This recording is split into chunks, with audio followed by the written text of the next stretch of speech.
네, 14주차 두 번째 영상 위기상담에 대해서 말씀드리고 있고요.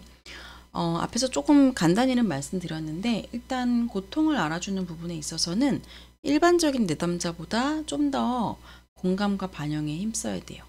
특히 내담자들이 자살 위기까지 왔을 때는 자신의 감정과 해리되거나 차단된 경우들이 있어서 내담자가 먼저 감정 얘기를 하기는 좀 어려울 수 있거든요. 이럴 때는 상담자가 이렇게 해줄 필요가 있다. 현실감 찾아주기 말씀드렸고, 희망을 약속하는 것도 있고, 그리고 내담자에게 스스로를 보호하기 위한 약속, 자살을 하지 않겠다는 약속인데 이것도 제일 마지막에 꼭 받으셔야 된다. 자, 그러면 실제적으로 자살 위기 내담자를 접수 면접할 때 어떤 것들을 해야 되는지 볼게요. 먼저 접수 면접에서 이 내담자가 접수 면접은 우리가 왜 한다고 했냐면 의사결정을 위해 하는 과정이라고 했어요. 그래서 위기 내담자도 마찬가지인 게 접수 면접에 위기 내담자가 오시면 위기 수준을 빨리 체크를 해야 됩니다. 저위험인지 중위험인지 고위험인지에 따라서 이 이후 프로세스가 달라져요. 오늘이라도 당장 상담자 배정할지 아니면 병원에 바로 입원을 빨리 시켜야 될지 아니면 보호자에게 연락을 해야 될지 이런 것들이 달라지기 때문에 접수 면접 때 수준을 평가하는 게 중요하고요. 그리고 또 이 사람이 현재 죽고 싶은 마음이 드는 그 원인을 빠르게 탐색하는 것이 도움이 많이 됩니다. 그러기 위해서 첫 번째로는 이분이 호소하는 요거 중요한 내용들, 충동, 계획, 방법, 수단, 시도력에 대해서 직접적으로 질문을 하시는 게 필요합니다. 그래서 여기서는 개방형 질문보다는 폐쇄형, 닫힌 질문을 통해서 빠르게 정보를 수집을 하셔야 돼요. 여기 보시면 질문들이 있죠. 이런 질문들을 직접적으로 하셔야 되고요. 두 번째는 이제 원인 탐색이랑 관련된 건데 자살 충동이나 자해 충동이 일어났을 때 앞에 어떤 상황이 있었는지 그 상황들 그리고 자해나 자살 시도하실 때 그 당시에 좀 어떤 상황인지 이런 걸 면밀하게 탐색을 하면 자살이나 자해를 왜 하게 되는지 원인을 좀 빠르게 찾을 수가 있습니다. 네, 그리고 세 번째로는 정확하지 않더라도 원인에 대해서 탐색한 거 합의를 하셔야 돼요. 그래서 이렇게 물어봐도 되는데 내담자분들이 죽고 싶을 만큼 고통스럽다고 해도 자신이 왜 죽고 싶은지는 잘 이유를 모르는 경우가 많아요. 이것도 한 번은 꼭 물어보시고 또 내담자들이 어떤 이야기하는 원인들에 대해서 이렇게 질문을 좀 해볼 수 있어요. 아니면 이렇게 해석을 건넬 수도 있고 이것도 이제 질문이지만 해석의 내용이죠. 이런 것도 마찬가지로.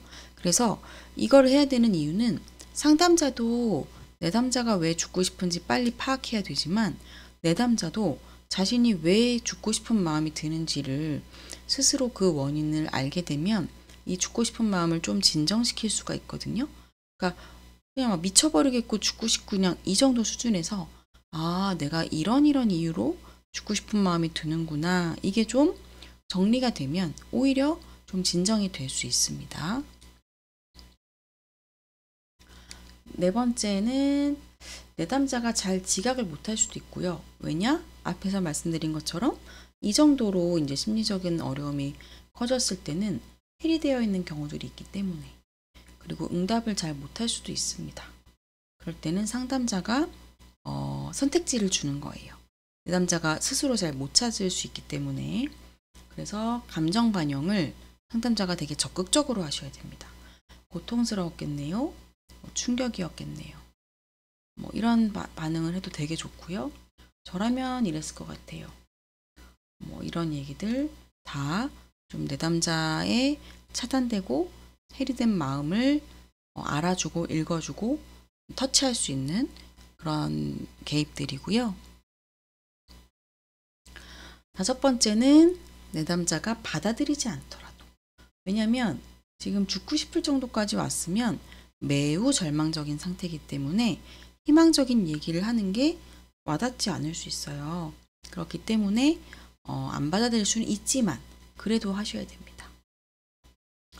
이런 질문, 뭐 이런 거, 네, 다 이해되시죠? 어떤 질문인지. 삶에 아무런 의미가 없어요 했을 때 우리 실존주의에서 배운, 실존 치료에서 배운 이런 얘기 할 수도 있고요. 또 내담자가 믿지 않더라도, 그러니까 어머니가 돌아가셨을 때 엄마의 상실을 자신을 자책하는 분들이 있어요. 실제로 자책할 일이 아닌데도 그럴 때도 이런 얘기를 건네줄 수도 있고요. 그래서 내담자랑 다른 관점의 이야기를 하거나 희망적인 이야기를 함으로써 접수 면접은 원래 치료를 위한 회기는 아닌데 위기 내담자니까 이런 부분도 조금은 개입을 할 수 있다. 6번째는 내담자의 안전을 확보하기 위해 필요한 것이 무엇인지 같이 탐색하고 합의를 하셔야 됩니다. 자살 충동이 들 때 뭔가 도움을 좀 청할 수 있는 사람, 그리고 이거는 누군가 뭐 전 애인일 수도 있고 SNS를 봤을 때 그때마다 자살 충동이 든다. 다음 주에 저랑 상담해서 만날 때까지 그거를 안 보고 차단하실 수 있겠나요? 이렇게. 지금은 아빠가 여기서 위험 요인이다 할 때는 연락을 다음 주까지 피하실 수 있겠냐. 폭력이 또 발생했을 때 신고를 할 수 있겠냐. 뭐 자살 충동이 들 때 뭐 생명의 전환일 수도 있고 이런 연락처를 알려주신다거나 자살 수단을 사용하지 않도록 약속을 받는다거나. 근데 이제 이런 설명을 드리면 상담자분들은 이거 내담자가 말로만 알겠다고 하고 집에 가서는 약속을 안 지킬 수도 있잖아요. 이렇게 생각하실 수 있는데 그렇지 않아요. 이렇게 얘기하는 것만으로도 많은 부분에서 자살을 예방을 할 수 있기 때문에 이런 약속을 꼭 하시길 바랍니다. 그래서 마지막에 서류 프로세스 하시라고 했는데 기관마다 내담자에게 사인 받아야 되는 서류들은 다르겠지만 기본적인 거는 내가 죽고 싶은 마음이 올라와도 자살을 하지 않겠다라는 약속을 아마 받는 건 모든 기관에 아마 있을 거예요. 그래서 이럴 때 이 약속에 앞에 프로세스를 다 하시고 나서 이거를 확인을 받으셔라. 이렇게 제가 초반에 말씀드렸던 겁니다. 접수 면접 때는 이런 식으로 위기 내담자가 왔을 때 위기 평가하시고 위기에 대한 어떤 적절한 대응도 하시고 이렇게 하시면 될 것 같고 일단 접수 면접 끝나면 바로 이 기관의 상급자에게 보고를 하셔야 됩니다. 자, 그 다음 이제 개인 상담 위기 내담자 대응하기예요. 요거는 접수 때랑 다르게 이제 실제로 내가 배정받은 내 사례, 내 내담자가 접수 면접 보고서를 읽어보니까 이분이 듣고 싶은 마음이나 충동이 있으시구나. 이거를 알고 내담자랑 상담을 시작해야 되는 경우에 좀 어떻게 위기 상담을 해야 될지에 대한 부분을 말씀을 드리도록 하겠습니다. 첫 번째로 매주 위기 모니터링을 하셔야 돼요. 그래서 접수 때 죽고 싶은 마음을 얘기했는데 1회기 때 상담자가 좀 이 자살에 대한 이슈를 얘기하기가 좀 어려워서 아예 안 물어봤다. 그러면은 안 됩니다. 일단 접수 때 얘기를 했기 때문에 접수 면접에서 이런 부분을 제가 좀 봤는데 일주일이 지금 지났는데 지금도 죽고 싶은 마음이 좀 드시는지 좀 변화가 혹시 있었는지 이런 것들을 물어보셔야 되고 이 자살 충동이라는 게 상담을 잘 진행을 하다 보면 상담 초반에 많이 가라앉을 수 있어요. 근데 그렇지 않고 좀 유지가 되면 사실 유지가 된다는 건 되게 위험한 상황이긴 한데 어쨌든 매주 혹은 일주일에 2번 그러니까 위기가 심하면 일주일에 2번 만날 수도 있어요. 그러면서 계속해서 좀 모니터링을 해나가야 됩니다. 근데 한 3주 정도 지나니까 이제 죽고 싶은 마음이 안 들어요 라고 하면 그때부터는 뭐 굳이 또 모니터링을 안 하셔도 되죠. 대신에 내담자에게 또다시 이런 충동이 올라오면 상담에서 꼭 얘기해 주세요. 이렇게 얘기는 해둬야겠죠. 그래서 위기 모니터링을 실시를 하고요. 일단 접수 때도 탐색을 하지만 자살이나 자해 충동이 일어나는 트리거, 촉발 요인이 분명히 있을 거예요. 내담자가 처음에는 잘 모르겠어요. 그냥 수시로 그래요. 이렇게 할 수 있지만 잘 탐색을 해보면 선행사건이 꼭 있을 거예요. 그건 사건일 수도 있고 생각일 수도 있고 어떤 인간관계일 수도 있고 그 트리거에 대해서 좀 다루셔야 되고 이거를 피할 방법이 있는지를 찾아야 돼요. 예를 들면 내가 전 애인이 새로운 사람을 만난다는 걸 전 애인의 SNS나 이런 카톡을 볼 때마다 그게 너무너무 고통스러워서 자살 충동을 느낀다. 그럼 일단 안 봐야 되죠. 이런 식으로. 그리고 또 이런 게 들 때 내가 가장 쉽게 할 수 있는 방법을 찾기. 무작정 걷는다거나 어쨌든 이 충동이 조금 가라앉을 때까지 할 수 있는 걸 찾아보는 거. 그래서 이 모니터링이라는 거는 이 충동이 있냐 없냐도 모니터링 하지만 충동이 일어났을 때 어떻게 행동했는지 또 이 충동이 안 들게 하게끔 본인이 노력한 게 있는지 없는지 또 어떤 게 잘 안 되는지 이런 것들을 다 이제 보셔야 되는 거예요. 모니터링이라는 거는.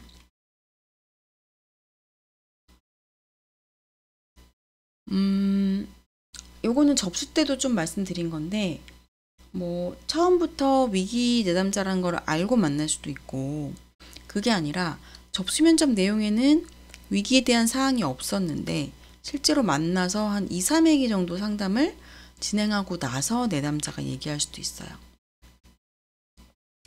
그래서 내담자가 이렇게 위기를 호소했을 때 선생님 저 요새 자꾸 죽고 싶은 생각이 들어요. 이랬을 때 상담자가 좀 두려워하면 이 대응을 하기가 어렵습니다. 두려울 때 어떻게 해야 되는지는 제가 접수 때도 좀 말씀을 드렸고요. 일단 어떻게 대응을 할까 이런 것들 좀 알고 계시면 두려움이 좀 낮아질 수 있는데 일단 상황에 대해서 구체적이고 면밀하게 탐색을 하셔야 돼요. 공감과 반영을 적극적으로 하셔야 되고요. 일상 관리를 확인하셔야 되는 게 말씀드렸죠. 현실 감각이 떨어져 있을 수 있다. 잠은 좀 주무셨어요? 식사는 어떠셨어요? 요새 어떤 사람들 좀 만나시나요? 이런 것들. 아니면 스트레스를 많이 주는 관계가 없는지 등등 확인하셔야 되고 또 나만 고통스러운 게 아니라는 것. 이거 중요합니다. 자살 충동을 느끼는 분들 중에 나만 이렇게 고통스럽다는 이런 마음에 사로잡히게 되는 경우가 있어요. 근데 그게 아니라는 걸 알려주고 만약에 상담자에게도 또 위기 경험이 있으면 개방을 잠깐 짧게 간결하게 함으로써 내담자의 어떤 고립감이나 외로움 이런 것들을 약간은 해소시켜 주실 수도 있습니다. 그리고 네 번째는 희망인데 희망은 제가 접수 면접 그때도 말씀드렸어요. 삶의 희망을 심어주는데 이때는 간단한 짧은 교육이 길어지면 안 돼요. 짧지만 어떤 관련된 교육을 좀 할 수도 있고 다섯 번째는 이거는 정말 이 방법 저 방법 다 해봐도 위기 내담자가 꿈쩍도 안 할 때 계속해서 죽고 싶다 나는 죽을 거다 이렇게 할 때 즉시성 즉시성은 사실 제일 어렵지만 가장 힘들 때 파워풀한 개입이라서 상담자의 마음을 개방하는 즉시성을 활용합니다. 네가 죽을까봐 나도 두렵다. 네가 죽으면 내가 너무 슬플 것 같다. 나는 너를 믿는다. 이런 내용을 즉시성을 활용해서 다루시면 요런 게 내담자의 마음을 조금 움직일 수도 있어요. 네. 자, 이제 상담의 초기, 중기, 후기로 나눠서 위기 내담자를 어떻게 상담해야 되는지를 좀 말씀을 드릴 텐데요. 자, 초기는 제가 1에서 3회기로 잡았습니다. 이 초기에는 이 위기의 원인을 빨리 파악하는 게 되게 중요해요. 근데 이게 너무 여러분 당연해 보이죠. 근데 실제로 초심 상담자분들이 상담하신 걸 보면 이거를 이상하게 안 해요.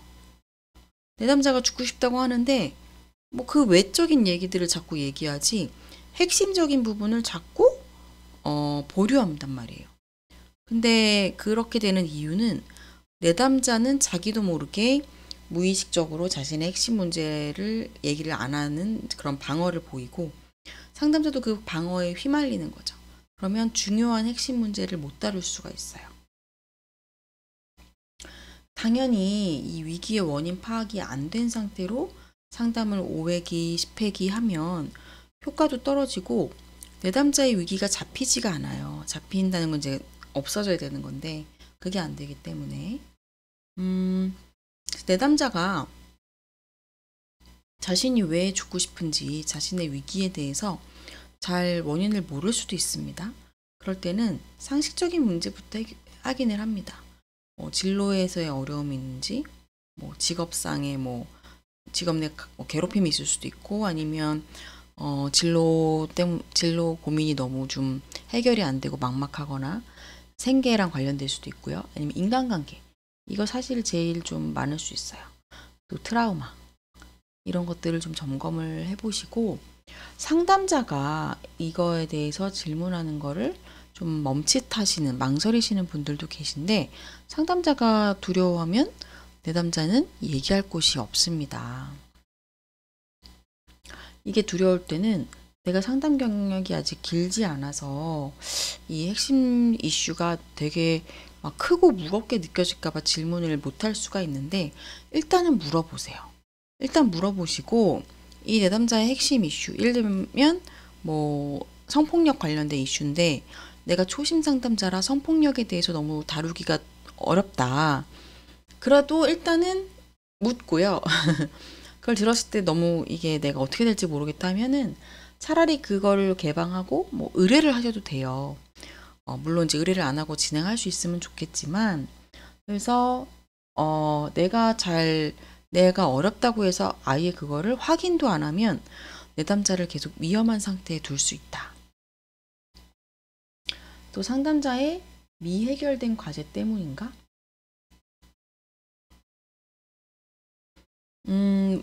내가 주변에 자살로 나와 가까운 사람을 잃은 경험이 있다거나 이러면 내담자의 어떤 자살에 대한 생각에 대해서 역전이나 좀 방어적인 마음이 생길 수도 있죠.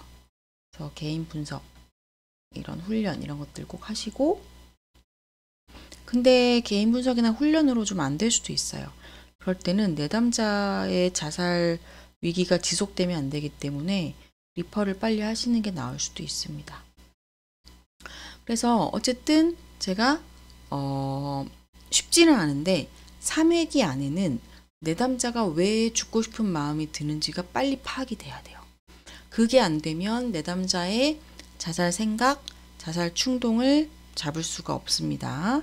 근데 여러분 이거 3회기 당연히 되는 거 아니에요 싶겠지만 실제로 상담하시면 5회기, 10회기 흘러가도 이 부분이 확인이 안 되는 상담도 많습니다.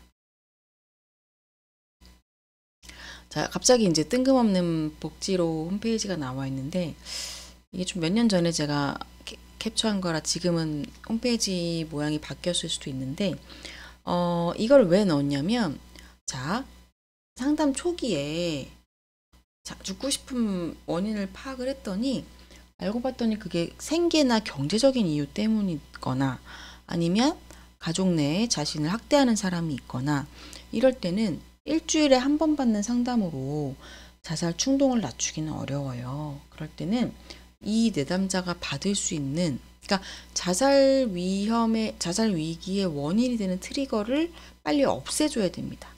상담에서는 그게 다 되진 않으니까 이런 복지 서비스를 상담자가 검색을 해서 빨리빨리 연계를 해줘서 더 이상 그 핵심 문제가 발생하지 않게 해야 자살 충동이 주로 안 나타나겠죠.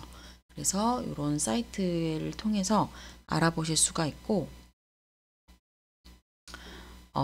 다양한 서비스가 있어요. 성폭력 피해자, 가정폭력 피해자 등등 그리고 의료비 지원도 있을 수 있고 이런 다양한 서비스를 좀 미리 사전에 숙지하셔서 내담자에게 도움이 되는 게 있으면 빨리빨리 알려주시면 좋고요.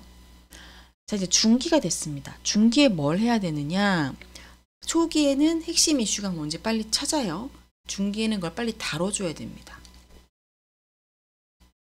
다루기 위해서 일단 안전한 상황이 되어야 되는데, 이거는 안전한 상황이라는 거는 폭력, 학대, 뭐 경제적인 어려움, 경제적인 곤란, 이런 거가 유지되는데 자살 생각만 줄어들긴 힘들어요.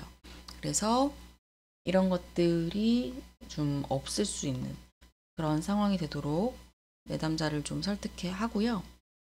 그리고 힘든 관계, 뭐 폭력적인 남편이나 배우자, 애인 뭐 이런 경우 있죠. 이때는 경계 설정을 잘 할 수 있도록 자신을 보호하도록 도와야 되고요.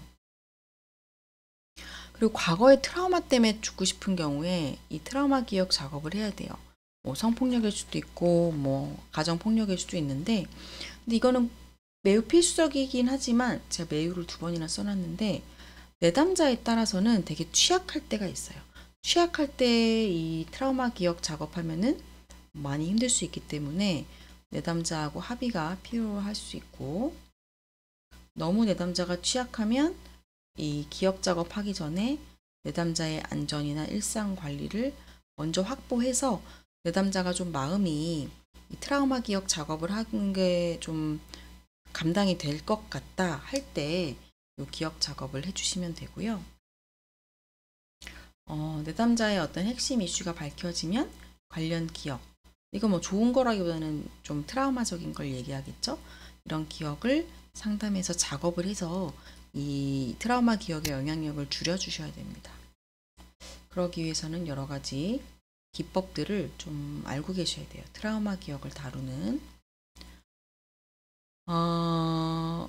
그리고 자신을 좀 위로할 수 있도록 자기 연민을 가르치고 훈련해야 되는데, 이것도 자세한 거는 다 좀 설명하기는 너무 많고, 이 자기 연민이 되게 중요하거든요. 그래서 위기 내담자들이 스스로에 대한 연민을 좀 가질 수 있도록 도와주시면 좋고요. 9번 넘어갈게요. 트라우마 기억을 다루는 되게 다양한 방법이 있어요. 그 기법은 여러분이 나중에 좀 찾아보시거나 교육을 받으셔야 되는데, 요거는 그 중에 하나의 예시거든요.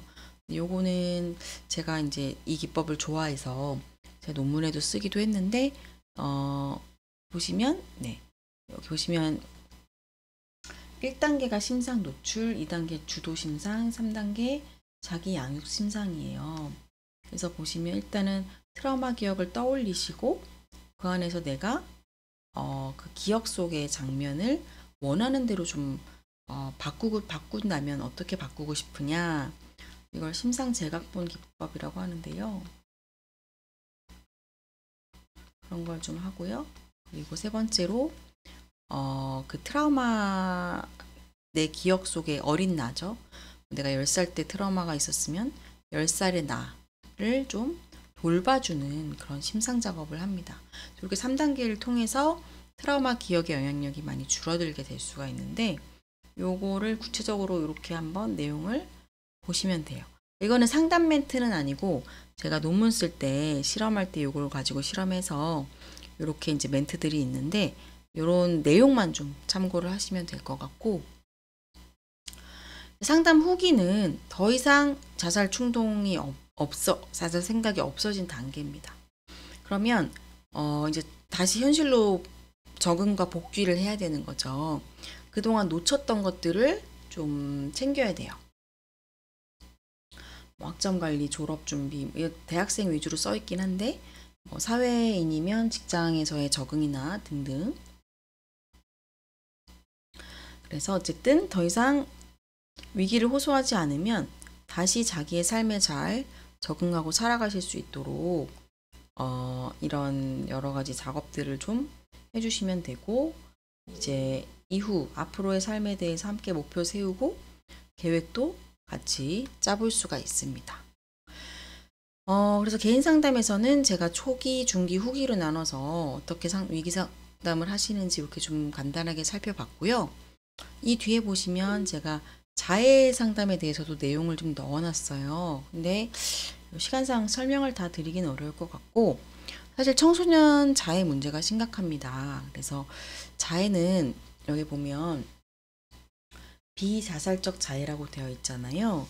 그만큼 죽고 싶은 마음은 아닌데도 자해를 하는 경우들이 있어요.